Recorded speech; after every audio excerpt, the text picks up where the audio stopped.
Good morning friends. EDA business school में आपका स्वागत करता हूँ फ्रेंड्स। ये स्किल्स बेस्ड लर्निंग प्रोग्राम है। एक बहुत ही इंपॉर्टेंट डिस्क्लेमर है कि स्टॉक मार्केट के अंदर हमेशा रिस्क बना रहता है। ठीक है। अगर आप कोई भी ईटीएफ लेते हैं या स्टॉक्स लेते हैं तो आप अपने एनालिसिस के थ्रू ही लें, या आप अपने फाइनेंशियल एडवाइजर का की सलाह लें। जो भी हमारा ये वीडियो है ये ट्रेनिंग पर्पज के लिए है। ठीक है। जो पास्ट डेटा होता है उसके बेसिस पे हम क्या करते हैं, एनालिसिस करते हैं। तो सारी जो एनालिसिस आपको दिखाई जाती है ये सारा डेटा के बेसिस पे होता है। तो डेटा आगे चेंज भी हो सकता है, कुछ भी हो सकता है। समझ गए फ्रेंड्स? तो आज का एक वीडियो है जो कि बहुत ही इंपॉर्टेंट वीडियो है फ्रेंड्स। एक ईटीएफ और एक स्टॉक अपने प्रॉफिट से कैसे लें। सबसे पहले देखो, हमने रिस्क मैनेजमेंट की बात की थी कि अगर हम ईटीएफ में काम कर रहे हैं तो ईटीएफ में स्विंग ट्रेडिंग कैसे करते हैं। ये मैंने इसके लिए वीडियो लगातार वीडियो बनाते जा रहा हूँ, आप देख लीजिए।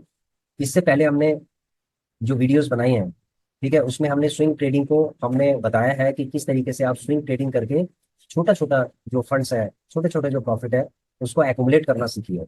जब वो एक्युमुलेट हो जाएगा आपका, तो एक फ्री का पोर्टफोलियो होता है, उसको आप डेवलप कर सकते हैं। जो फ्री का पोर्टफोलियो है वो हमने, जो हमारे मेंबर्स हैं उनको हमने दिखाया है। ठीक है।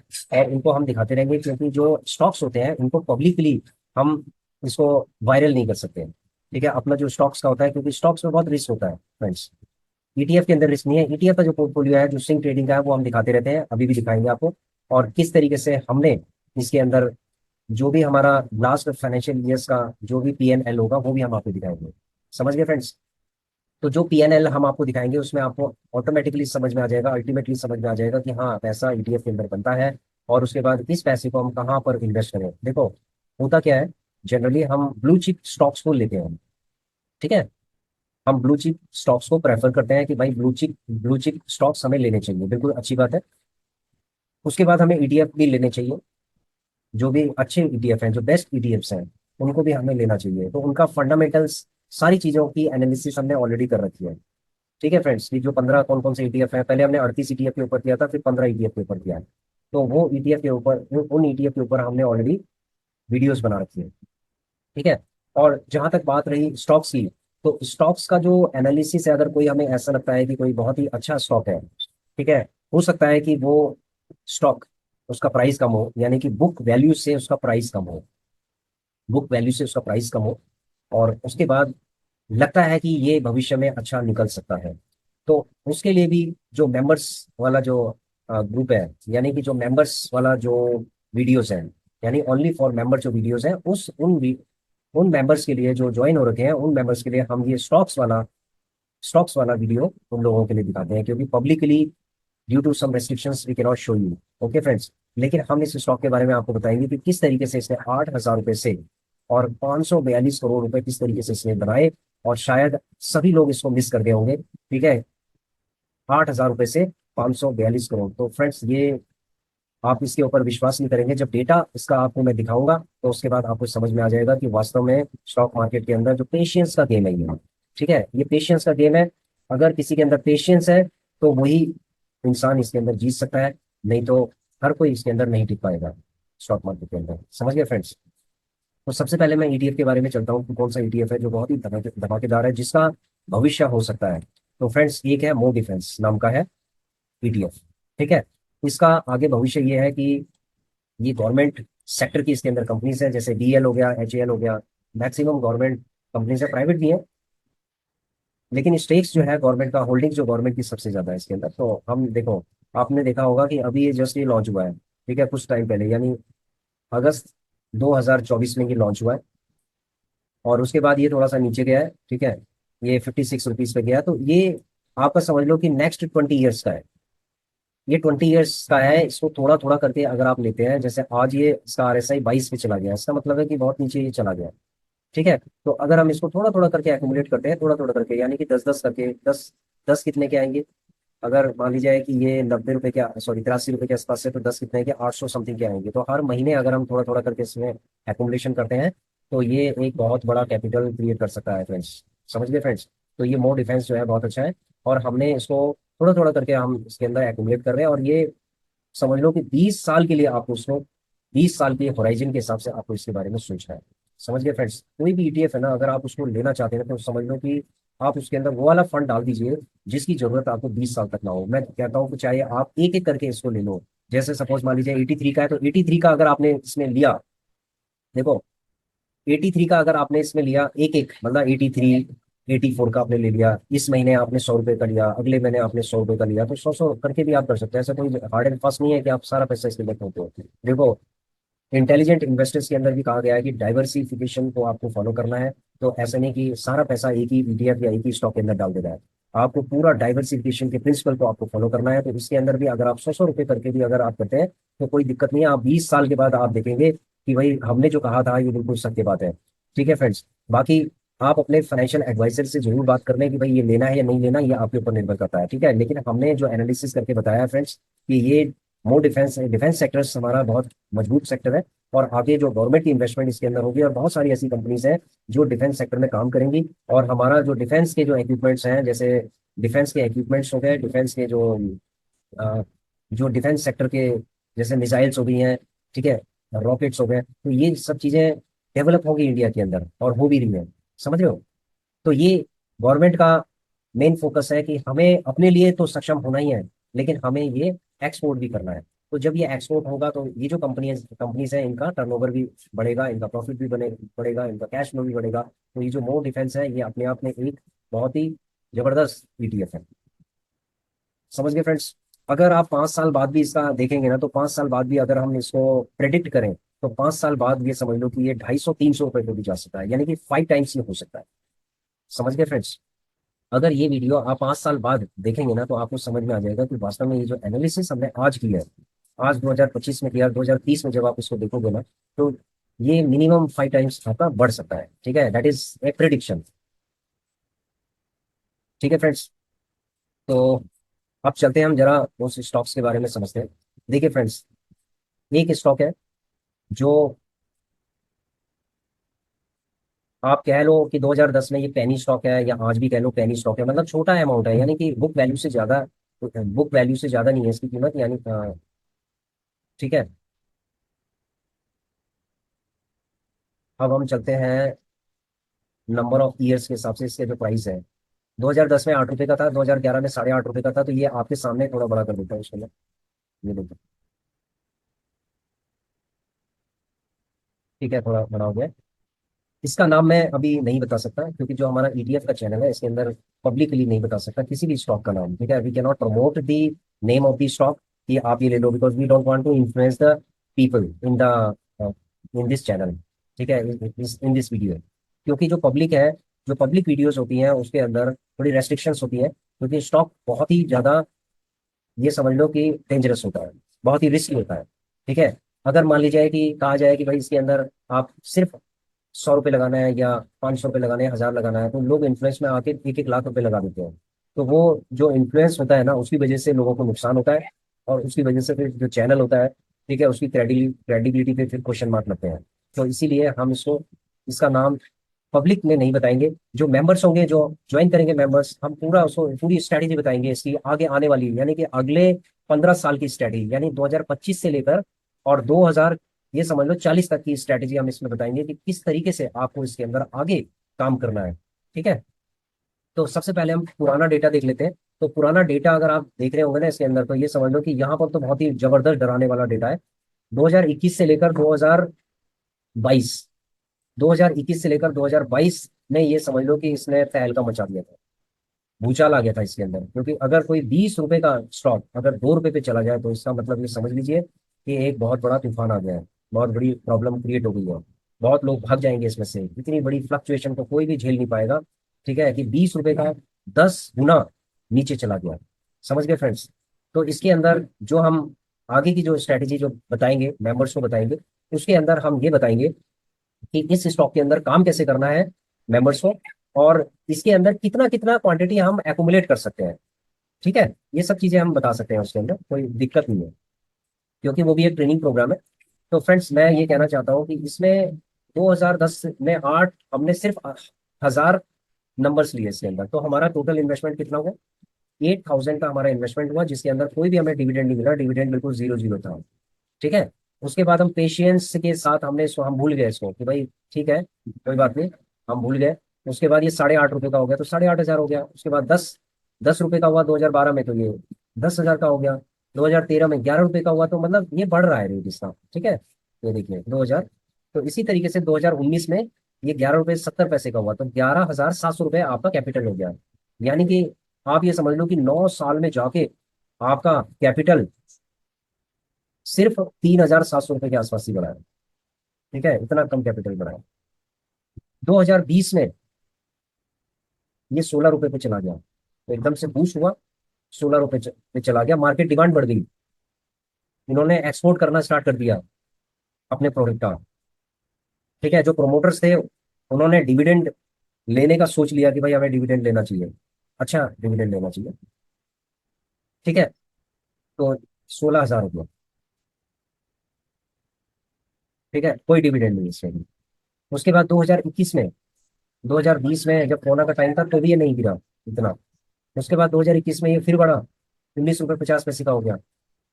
ठीक है, जब 2021 में इसने डिविडेंड दिया तो एक बहुत ही खुशी की लहर दौड़ी शेयर होल्डर्स के मन में कि भाई 70 रुपए का इसने डिविडेंड दिया है, इसका मतलब है कि 1,000 जिसके पास शेयर्स थे वो कितने हो गए फ्रेंड्स।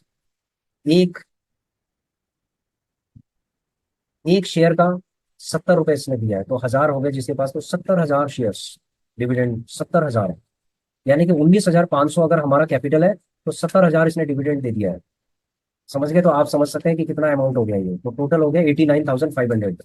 ठीक है, 2021 में। तो देखो ये पेशेंस के साथ जो लोग इसमें खड़े रहे, उन उन्होंने ही इसके अंदर प्रॉफिट कमाया है, उन्होंने ही रिटर्न कमाया है। ठीक है, जो इस सपने के साथ रहे कि भाई हमें इस स्टॉक से निकलना नहीं है चाहे कुछ भी हो जाए।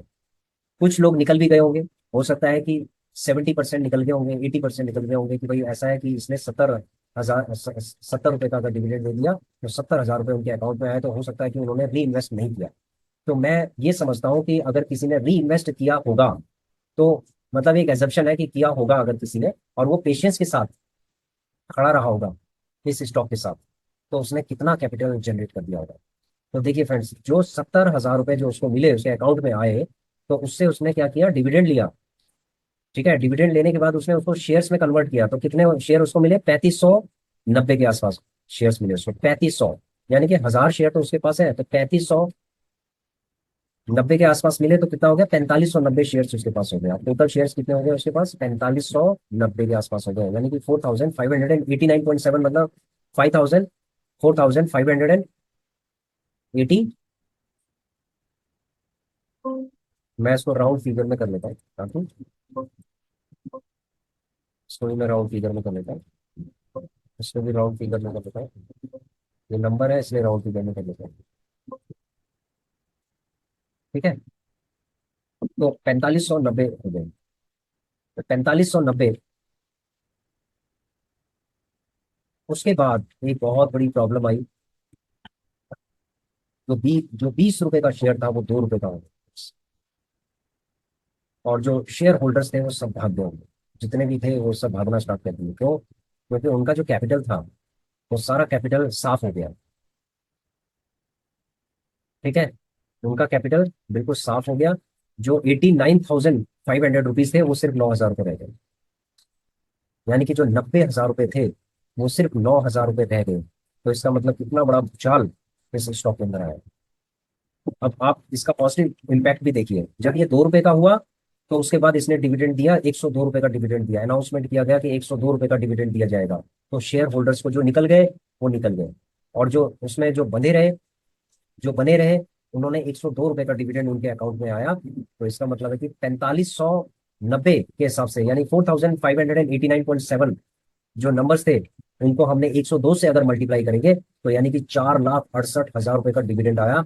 सिर्फ 9,180 रुपए उनके अकाउंट में थे, मतलब ये जो उनका पोर्टफोलियो था इस स्टॉक का वो सिर्फ 9,180 के आसपास था, और उनके जो अकाउंट में डिविडेंड का पैसा आया वो आया फ्रेंड्स 4,68,153, यानी कि माला माल हो गए ये। ठीक है, अब आप कहेंगे कि ये रातों रात माला माल हो गए, ऐसा नहीं है, रातों रात माला माल कोई नहीं हुआ। ये उनके पेशियंस का नतीजा है। देखो 2010 से लेकर और 2022 तक वो खड़े रहे, तब जाके उनको ये पेशेंस का फ्रूट मिला है, उनको फल मिला है। ठीक है, अब उन्होंने क्या किया है, जो इंटेलिजेंट जो इन्वेस्टर है उसने क्या किया है, उसने जितना भी उसको डिविडेंड मिला है उसने इसको भुना दिया। यानी कि कैसे भुनाया, उसके स्टॉक ले लिए उसने। तो अगर मान लीजिए 4,68,153 के अगर मैं कहूँ शेयर्स लेने हैं, 2 रुपए का एक है, तो यानी 2,34,000 का एक, 2,34,076 शेयर्स उनके अकाउंट में आया। तो अब टोटल उनके 2,38,667 शेयर्स अब उनके पास है।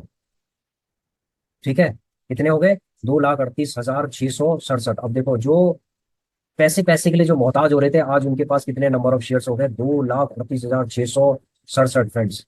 अब देखो अगला साल आता है 2023 का, तो ये 20 पैसे बढ़ जाता है, कोई ज्यादा इसके अंदर इंप्रूवमेंट नहीं आता। लेकिन जो नंबर ऑफ शेयर्स है वो उतने ही है, 2,38,666। अब फिर कंपनी क्या करती है? डिविडेंड घोषित करती है कि 77 रुपये 50 पैसे डिविडेंड दिया जाता है जितने भी नंबर ऑफ शेयर होल्डर्स है। अब देखिए, 77 रुपये पर शेयर के हिसाब से अगर मल्टीप्लाई किया जाए 2,38,666.6, यानी कि 67 आप लगा लीजिए कि 2,38,668 शेयर्स को 77 से मल्टीप्लाई कर दिया जाए, 77 रुपये 50 पैसे से मल्टीप्लाई कर दिया जाए, तो आप ये लगा लीजिए कि कितना हो गया फ्रेंड्स। लगाइए आप, कैलकुलेट कीजिए। इकाई, ढाई, सैकड़ा, हजार, 10,000, लाख, 10 लाख, करोड़, 1,84,00,000 रुपए डिविडेंड का उनके अकाउंट में आया है।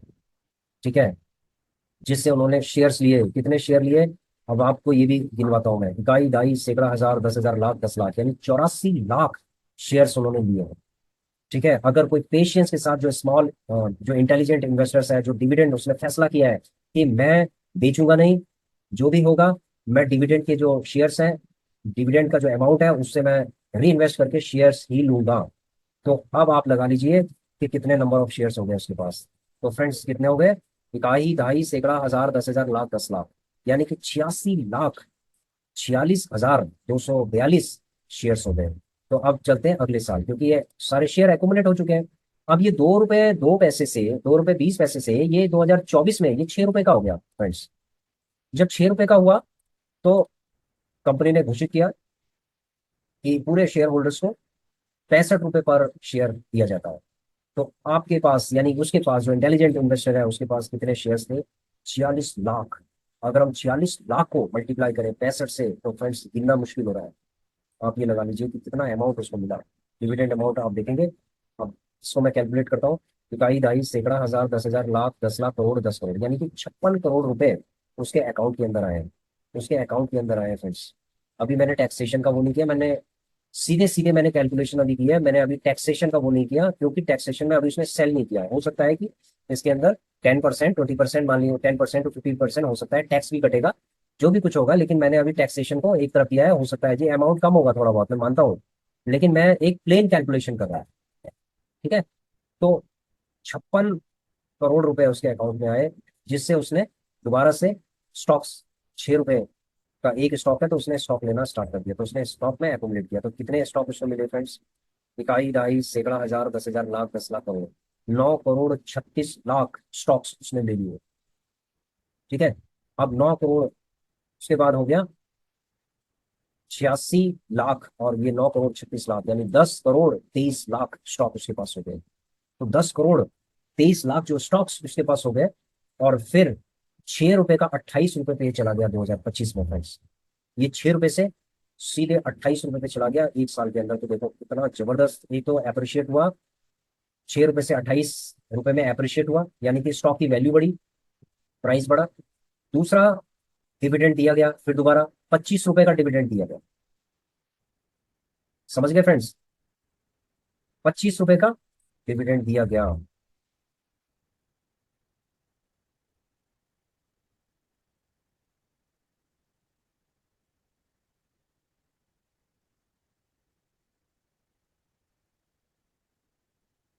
25 रुपए का डिविडेंड दिया गया। तो अब आप लगा लीजिए कि कितना कैलकुलेशंस अगर आप करेंगे तो शायद ये गिनना भी मुश्किल हो रहा है कि टोटल वैल्यू कितनी हो गई। अब मैं डिविडेंड पे आता हूँ कि डिविडेंड 25 रुपए के हिसाब से होगा तो 10 करोड़ है। अब लगा लीजिए कितना होगा। इकाई, ढाई, सैकड़ा, हजार, 10,000, लाख, 10 लाख, करोड़, 10 करोड़, 100 करोड़, यानी कि 255 करोड़ रुपए डिविडेंड अमाउंट आया अकाउंट के अंदर इंटेलिजेंट इन्वेस्टर के, जिसमें उसने दोबारा से उसने शेयर्स लेने स्टार्ट कर दिए। तो शेयर जब उसने लिए तो आप लगा लीजिए फ्रेंड्स कि कितना हो गया। इकाई, ढाई, सैकड़ा, हजार, 10,000, लाख, 10 लाख, करोड़, यानी कि 9 करोड़ उसने शेयर्स लिए और टोटल हो गया लगभग 19 करोड़ 36 लाख। 19 करोड़ 36 लाख शेयर्स उसके पास हो गए। तो अगर आप आज की हिसाब से आप देखें, 28 रुपए का एक शेयर है और 19 करोड़ 36 लाख शेयर्स अगर उसके पास है, तो लगा लो कि 542 करोड़ के आसपास उसके पास, यानी कि अभी इसका पोर्टफोलियो होगा, सिर्फ एक शेयर का पोर्टफोलियो होगा। तो फ्रेंड्स, ये जो एक तरीके से जो हमने एनालिसिस किया है, इसके अंदर आपने बहुत सारी चीजें देखी होंगी, उतार चढ़ाव देखा होगा और बहुत बड़ा उतार आपने देखा है। ठीक है, तो ये जो झटके होते हैं, ये शेयर बाजार में झटके लगते रहते हैं, लेकिन जो लोग अपने सपनों के साथ चलते हैं, ड्रीम के साथ चलते हैं, अपनी एनालिसिस के साथ चलते हैं, तो वो हमेशा जीते हैं फ्रेंड्स। तो यहाँ पर अगर मैं ओवरऑल अगर मैं देखूँ कि चलो मैं ये कहता हूँ कि 50% अगर पोर्टफोलियो उन्होंने सेल भी कर दिया होगा, तो भी फ्रेंड्स 100 करोड़ का ये समझ लो कैपिटल वो बना सकते हैं। इसमें बन सकता था, 100 करोड़ का पोर्टफोलियो बन सकता था, जो आठ, ये लगा लो कि 8,000 से स्टार्ट किया था, बीच में कोई भी री इन्वेस्टमेंट का कुछ नहीं किया गया इसके अंदर। ये देखिए, कोई भी री इन्वेस्टमेंट कुछ किया नहीं किया। इसने क्या किया था, एक चीज और यहाँ पर एक चीज और मिस हो गई है कि एक के बदले चार शेयर्स और दिए थे इसने, तो ये अमाउंट कितना जाएगा वो मैंने अभी, ये समझ लो कि बिल्कुल मिस कर दिया। ठीक है, उस चीज को तो मैंने मिस कर दिया, क्योंकि 2023 में ये अनाउंसमेंट किया गया था कि एक के बदले चार शेयर, वो भी मैं आपको बताऊंगा कि एक के बदले चार शेयर। ठीक है, 1 into 4 शेयर्स। समझ गए फ्रेंड्स? तो देखो, यहां से इस एनालिसिस से ये पता चलता है कि अगर मार्केट शेयर्स में अगर आपका विश्वास है, रिस्क लेने की आपकी कैपेसिटी है। अब देखो, यहाँ पर हमने 8,000 रुपये इन्वेस्ट किए थे, तो 8,000 रुपये मान लीजिए डूब भी जाते, तो कोई इतना बहुत बड़ा फर्क नहीं पड़ता कि 8,000 रुपये डूब चुके हैं, क्योंकि ये पेनी स्टॉक है, डूब चुके हैं। पेनी स्टॉक में कोई भी रिकमेंड नहीं करता, कोई भी इन्वेस्टमेंट जो एडवाइजर होगा या कोई भी होगा, कोई भी रिकमेंड नहीं करता। लेकिन क्या होता है कि हमें कंपनी के ऊपर जब भरोसा होता है कि भाई इस कंपनी के जो प्रोडक्ट है और इसकी जो मैनेजमेंट है, क्वालिटी मैनेजमेंट है, ये अच्छा काम कर रही है, डिविडेंड दे रही है, लगातार 5 साल से डिविडेंड दे रही है, तो इसका मतलब है कि इस कंपनी में कोई बात तो है।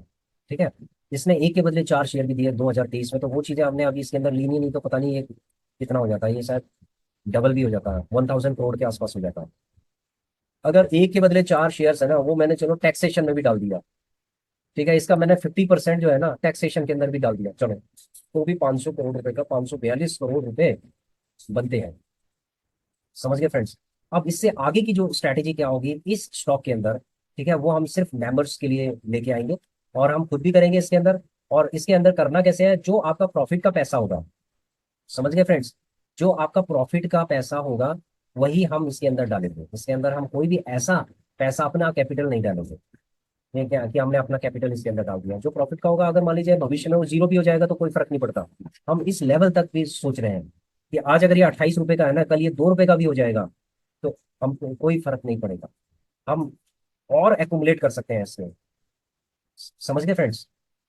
तो इसका जो नाम है, जो इसकी स्ट्रैटेजी है, इसके कौन कौन से प्रोडक्ट्स हैं, वो सारी चीजें हम चर्चा करेंगे संडे को, यानी कि कल हम करेंगे। और इस वीडियो को सिर्फ हम डालेंगे सिर्फ मेंबर्स के लिए, क्योंकि बहुत सारे रेस्ट्रिक्शंस हैं स्टॉक्स को एक पब्लिक वीडियो में शो करने के लिए, तो इसलिए इन ताकि ये इश्यूज ना आए, तो इसलिए ओनली फॉर मेंबर्स। ठीक है फ्रेंड्स, तो आशा करता हूँ कि आपको ये वीडियो अच्छा लगा होगा।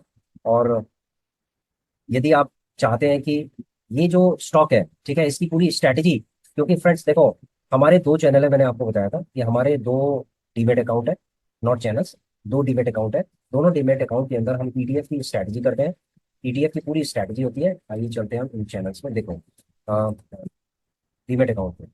तो अगर मैं आपसे ये बात करूँ, मैंने आपको शुरू शुरू में भी बताया था जब वीडियो स्टार्ट हो रहा था कि लास्ट जो फाइनेंशियल ईयर का है, अगर मैं 1 अप्रैल से अभी तक का करूँ, ठीक है, तो आप देखेंगे इसके अंदर कि इसके अंदर नेट रियलाइज जो प्रॉफिट है वो कितना दिखा रहा है, यानी कि इसको हम री इन्वेस्ट कर सकते हैं और कर रहे हैं हम। ठीक है, इसको री इन्वेस्ट कर रहे हैं 1,31,000 के आसपास।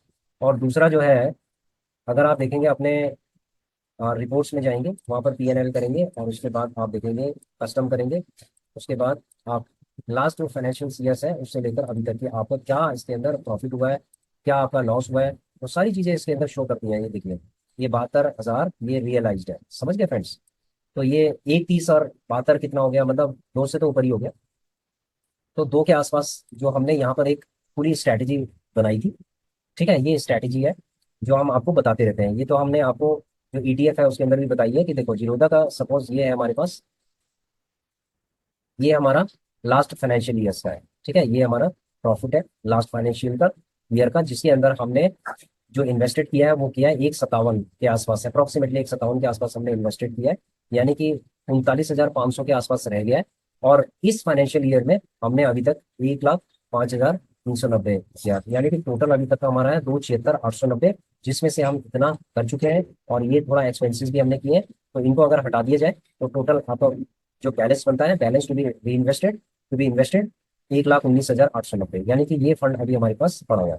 तो इसको हम थोड़ा सा मोर डिफेंस के अंदर भी डाल सकते हैं, और थोड़ा सा ये जो स्टॉक है इसके अंदर भी डाल सकते हैं, ठीक है। अगर हमारे पास प्रॉफिट का पैसा है तो फ्रेंड्स, अगर वो कल जीरो भी हो जाए तो हमें कोई फर्क नहीं पड़ता, ठीक है। तो इसीलिए हमेशा अगर आप किसी नॉन ब्लू चिप अगर स्टॉक के अंदर अगर आप पूरी एनालिसिस के साथ अगर उसके अंदर डाल रहे हैं, तो आपको रिस्क मैनेजमेंट करना पड़ेगा, और आपको इस चीज के लिए तैयार रहना पड़ेगा कि अगर ये पैसा मेरा डूब भी जाए तो मुझे कोई फर्क नहीं पड़ता। इसीलिए मैंने हमेशा कहा है कि जो दो डीमेट अकाउंट है इनसे जो भी प्रॉफिट होता है उसको हम कहाँ डालेंगे, ब्लू चिप कंपनीज में डालेंगे, प्लस अच्छे ईटीएफ के अंदर डालेंगे, और कुछ हम पैनी स्टॉक्स के अंदर भी डालेंगे। अगर मान लीजिए कि पैनी स्टॉक्स के अंदर हमने 10% भी डाला, ठीक है, तो हमारे पास मान लीजिए कि टोटल जो प्रॉफिट है वो है 2,76,000 समथिंग है, तो इसका अगर मान लीजिए कि हम डालते हैं तो 27,000 के आसपास आता है, अगर 10% के हिसाब से भी देखा जाए। तो अगर 10% भी अगर हमें ज्यादा लग रहा है तो हम 5% के आसपास देख सकते हैं कि भाई 5% हम इसके अंदर डालते हैं, तो यानी कि 15,000 के आसपास हम उसके अंदर डाल सकते हैं। समझ गए फ्रेंड्स, 15,000 के आसपास हम डाल सकते हैं कि कोई हमें उससे फर्क नहीं पड़ेगा, ठीक है। तो ये एक क्लैरिटी थी जो आपको देनी थी, ठीक है। आप अपना पोर्टफोलियो भी चेक कर सकते हैं, पीएनएल के अंदर जाके आप अपना पोर्टफोलियो चेक कर सकते हैं कि आप रियलाइज जो प्रॉफिट है वो आपको कितना हुआ। अगर यहाँ पर नेगेटिव होता तो लॉस होता, यहाँ पर प्लस है इसलिए पॉजिटिव है इसलिए ये प्रॉफिट है, ठीक है। इसी तरीके से ये रियलाइज, तो ये बिल्कुल एक तरीके से दोनों जो डीमेट अकाउंट है ये स्विंग ट्रेडिंग के लिए बिल्कुल डेडिकेटेड है, और एनजीएसएल के अंदर मैक्सिमम हम स्विंग ट्रेडिंग कर रहे हैं। इसके लिए जो हमने वीडियोस बनाई है एनजीएसएल के लिए वो भी आप देख सकते हैं। समझ गए फ्रेंड्स, तो आशा करता हूँ कि आप लोगों की समझ में आ रहा होगा कि किस तरीके से हम स्ट्रेटेजी बनाते हैं। हमें प्रॉफिट का पैसा ही मार्केट के अंदर डालना है, समझ गए फ्रेंड्स, प्रॉफिट का पैसा ही मार्केट के अंदर डालना है, जिससे कि हम पूरे रिस्क फ्री तरीके से काम करें। तो अगर हम ये जो स्टॉक है इसके अगर हम शेयर्स लेते हैं तो ये भी हमारे लिए फ्री ऑफ कॉस्ट होंगे, ये भी हमारी गुल्लक के अंदर ही चाहिए। समझ गए फ्रेंड्स, तो इसके लिए जो जितनी बेहतर स्ट्रेटेजी हो सकती है, तो कल वीडियो आपकी डलेगी और उसमें पूरी स्ट्रेटेजी आपको बताई जाएगी। समझ गए फ्रेंड्स, लेकिन only for members, not for public. Thank you so much, thanks for watching our video, please share, subscribe and like our channel. Thank you.